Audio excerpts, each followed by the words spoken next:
नमस्कार प्यारे बच्चों, स्वागत है आप सभी का रोशन स्टडी पॉइंट पे। और आज की इस वीडियो में हम देखेंगे 11th क्लास फिजिकल एजुकेशन का जो चैप्टर नंबर 6 है, जिसका नाम है शारीरिक क्रियाएं तथा नेतृत्व प्रशिक्षण। इस चैप्टर के हम मोस्ट इंपॉर्टेंट क्वेश्चन देखने वाले हैं। इससे पहले मैंने चैप्टर नंबर 5 जिसका नाम है योग, उस चैप्टर के जो मोस्ट इंपॉर्टेंट क्वेश्चन है उसकी वीडियो मैंने बना दिया है। इसके अलावा 4th चैप्टर भी आपके सेकंड टर्म में आ रहा है, तो उसकी भी वीडियो मैं बना दूंगा। लेकिन उससे पहले हम क्या करेंगे कि अभी आगे के जितने भी चैप्टर है उसको कर लेंगे, उसके बाद में 4th चैप्टर की वीडियो भी आप लोगों को प्रोवाइड करा दूंगा। ठीक है, तो आप लोगों को वीडियो को एंड तक देखना है। सभी क्वेश्चन बहुत ही ज़्यादा इंपॉर्टेंट है, लगभग 10 क्वेश्चन मैंने इसमें ऐड किया है और अधिकतर क्वेश्चन जो है आपके एग्जाम में इन्हीं में से आने वाले हैं। तो चलिए आगे वीडियो को कंटिन्यू करते हैं। तो दोस्तों, जो यहाँ पे पहला क्वेश्चन दिया गया है वो है अच्छे नेता के किन्हीं 3 गुणों का वर्णन कीजिए।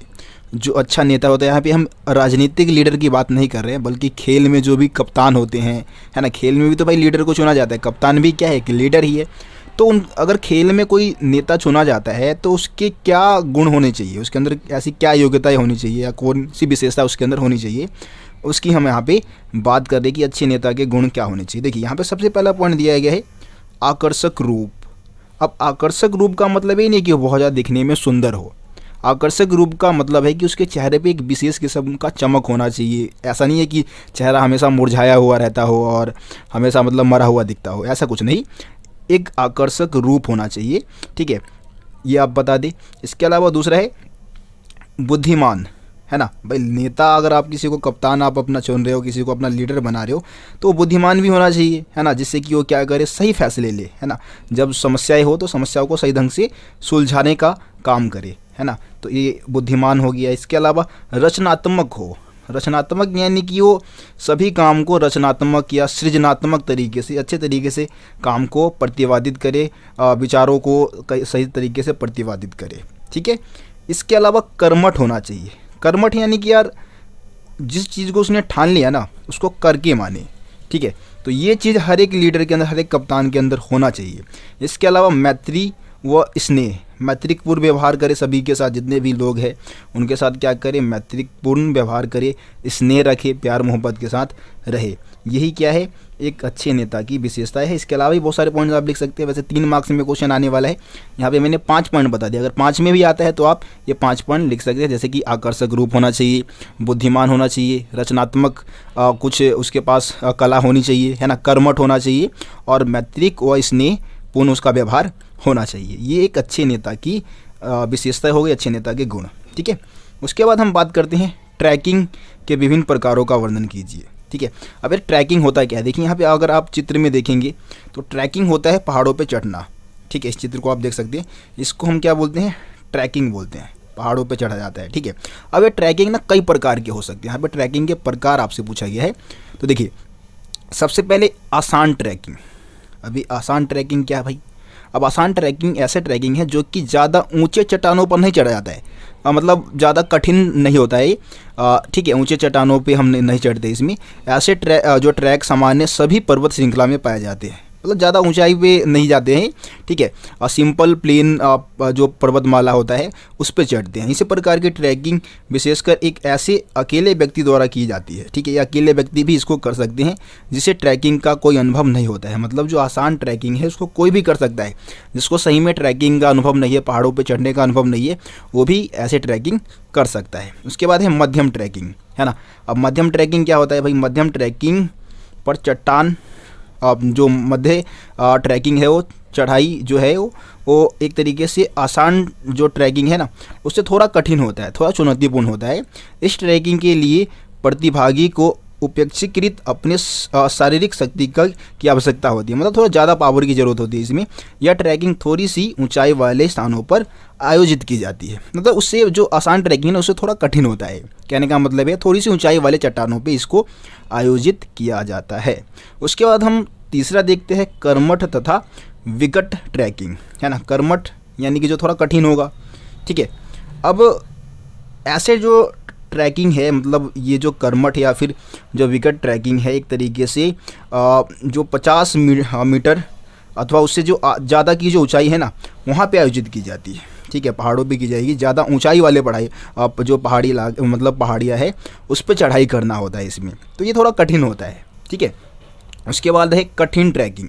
देखिए क्या लिखा है, ये सबसे ज़्यादा कठिन होता है और बहुत ज़्यादा ऊंचे पहाड़ों पे इस पे चढ़ना होता है। देखिए क्या लिखा है, इस प्रकार की ट्रैकिंग साहसी एवं अनुभवी पर्वतारोही होते हैं ना, उनके लिए होता है। एक तरीके से उनके द्वारा किया जाता है और उनके द्वारा ऊंची जो चट्टानी है उस पर चढ़ाई की जाती है। ठीक है, इसमें।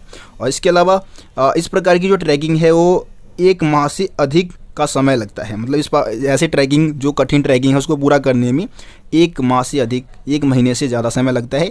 इसलिए ट्रैकिंग को अत्यधिक शारीरिक एवं मानसिक शक्ति तथा दृढ़ता की आवश्यकता होती है। बहुत ज़्यादा शारीरिक मानसिक शक्ति की ज़रूरत होती है ये कठिन ट्रैकिंग में। ठीक है, तो ये ट्रैकिंग के कुछ प्रकार बताए गए थे जो मैंने आपको समझा दिया है।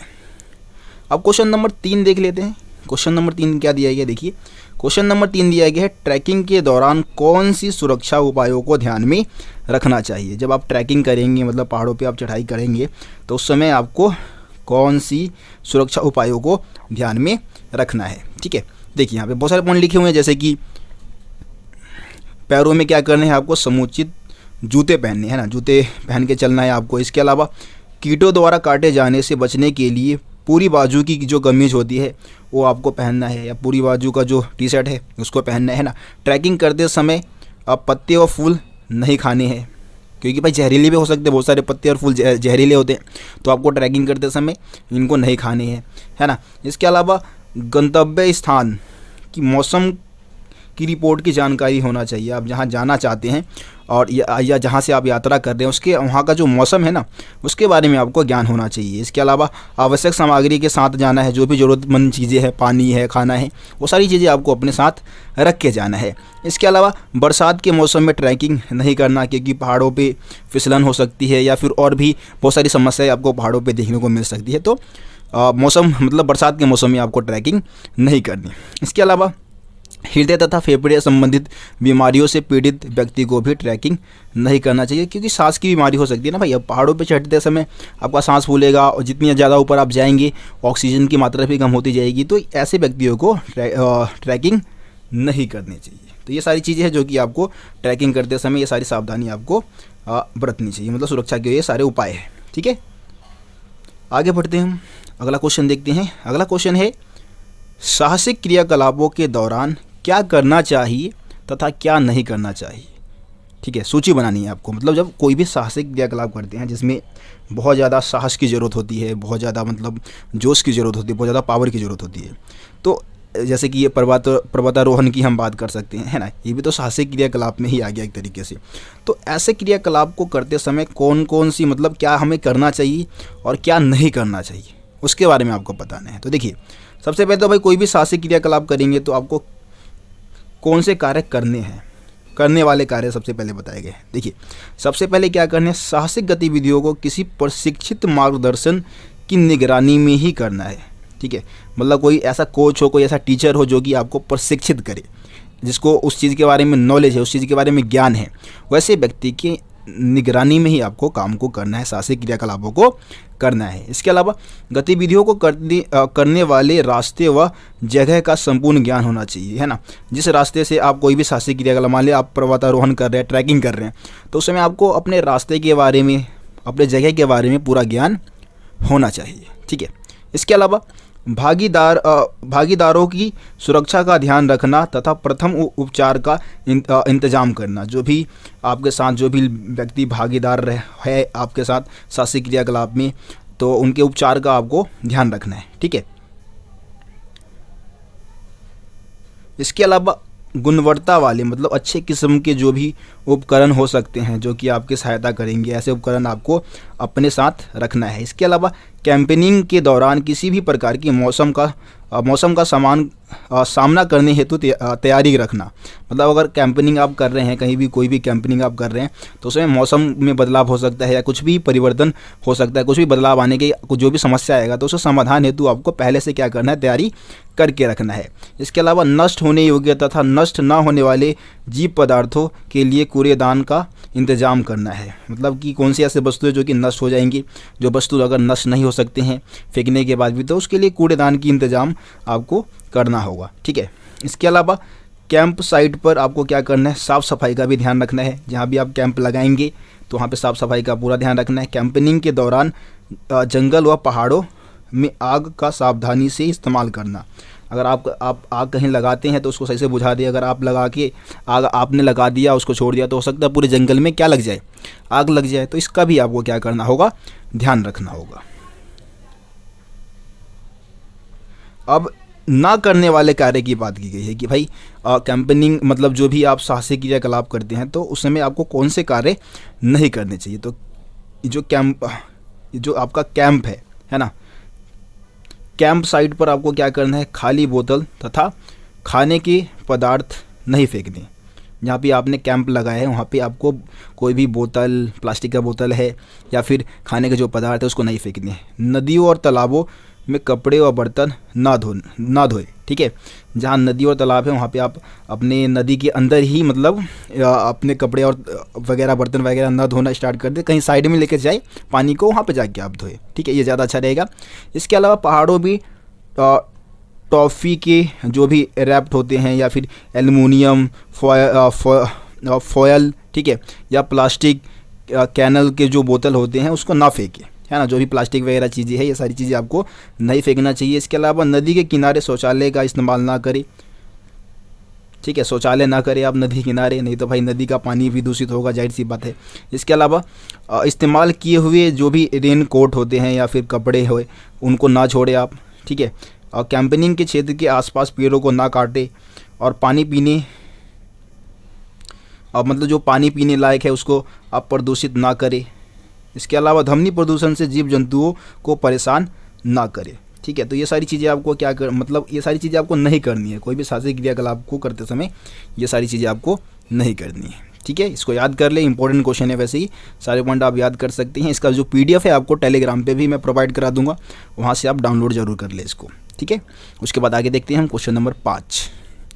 क्वेश्चन नंबर 5 दिया गया है कि क्या शारीरिक क्रियाकलाप जीवन की गुणवत्ता को बढ़ाते हैं, यदि हाँ तो कैसे। जाहिर सी बात है यार, कोई भी आप शारीरिक क्रियाकलाप करते हैं, योगा करते हैं या फिर आप जिम करते हैं या फिर आप कोई खेल जो भी जिसमें आपके शरीर का बहुत ज़्यादा दम लगता है तो वो आपके लिए बहुत ज़्यादा फ़ायदेमंद होता है, जाहिर सी बात है ना। तो कोई भी शारीरिक क्रियाकलाप हम करते हैं तो उससे हमारे जीवन की गुणवत्ता बढ़ती है।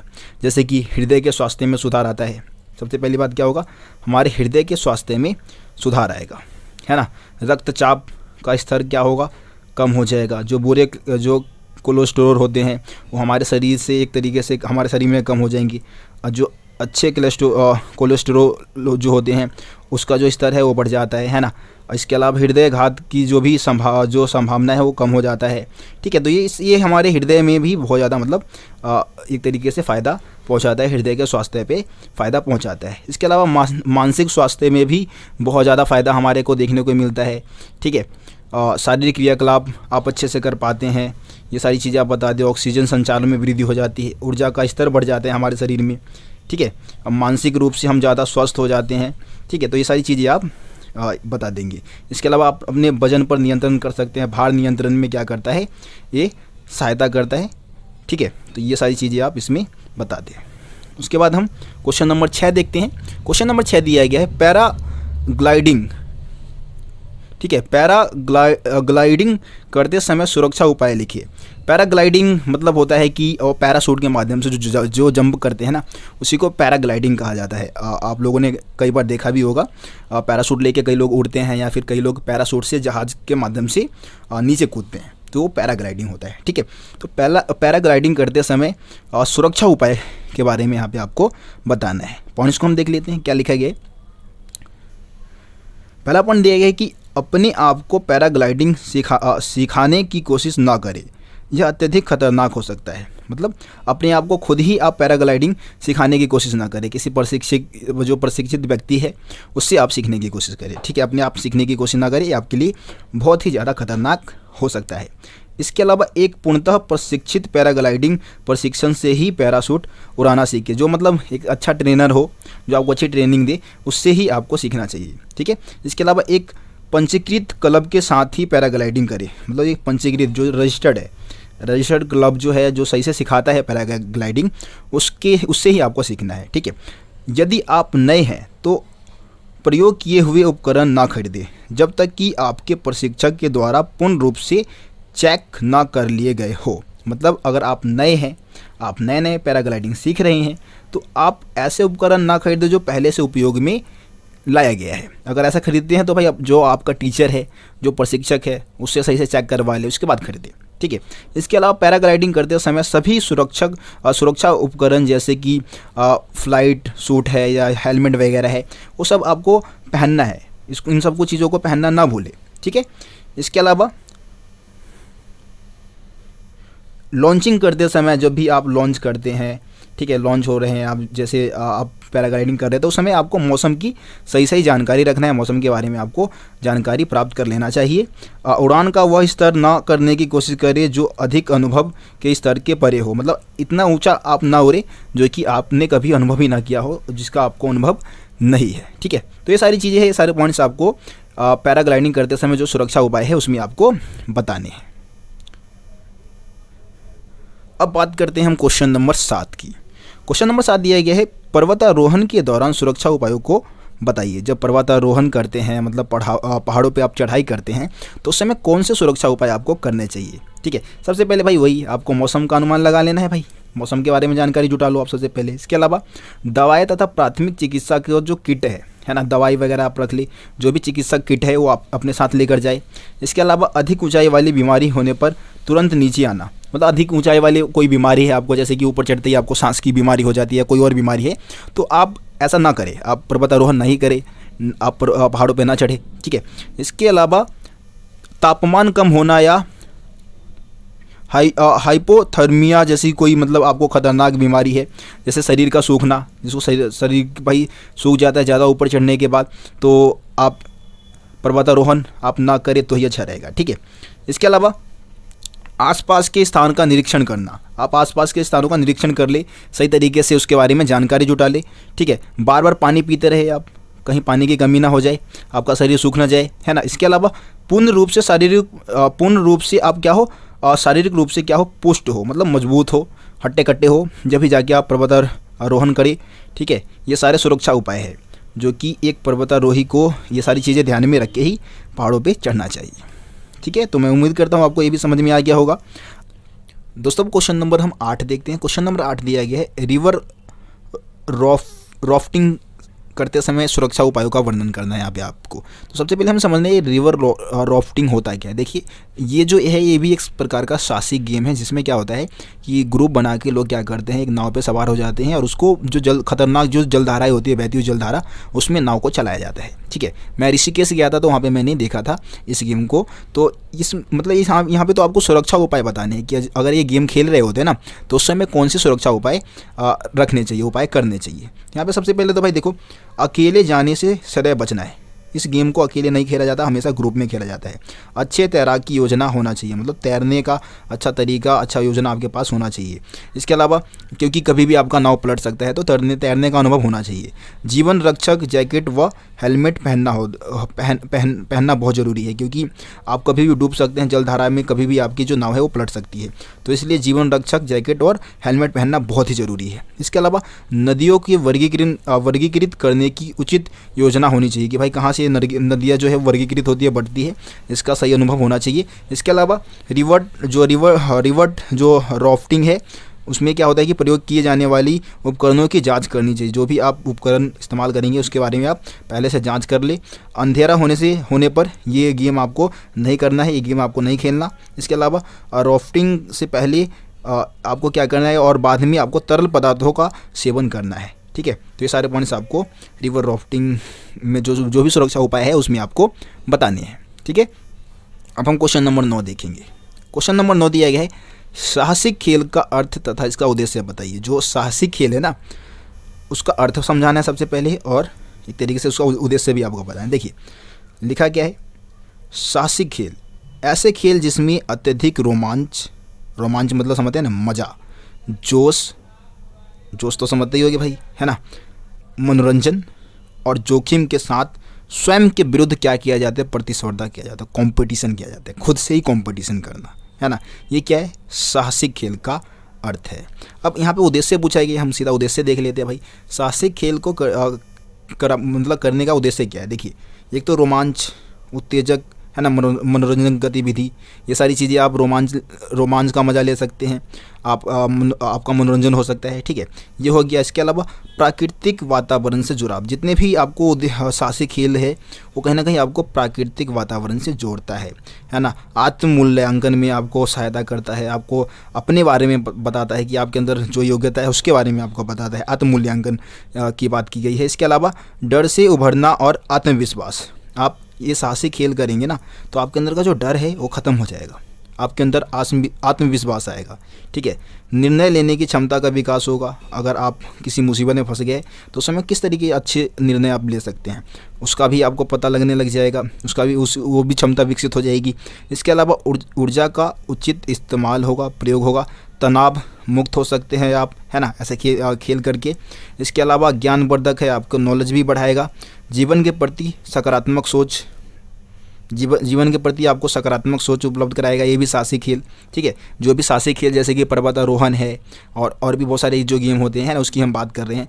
इसके अलावा सामाजिक संबंधों तथा सामूहिक कार्य का विकास, आप क्योंकि जितने भी साहसिक कार्य है आप ग्रुप में करते हैं, बहुत सारे लोगों के साथ मिलकर करते हैं, तो कहीं ना कहीं सामूहिक कार्यों का विकास करता है, एकाग्रता विकसित करता है ना। तो ये सारे पॉइंट्स आप इसमें बता देंगे, बहुत सारे पॉइंट्स लिखे हैं, इसमें से कोई भी आपको अगर 5 नंबर में आता है तो 6-7 पॉइंट आप लिख दे, है ना। 3 में आता है तो आप कम से कम 3 पॉइंट आप तो लिखे ही, लेकिन डिफाइंड भी कर दें उन सभी पॉइंट को, ठीक है।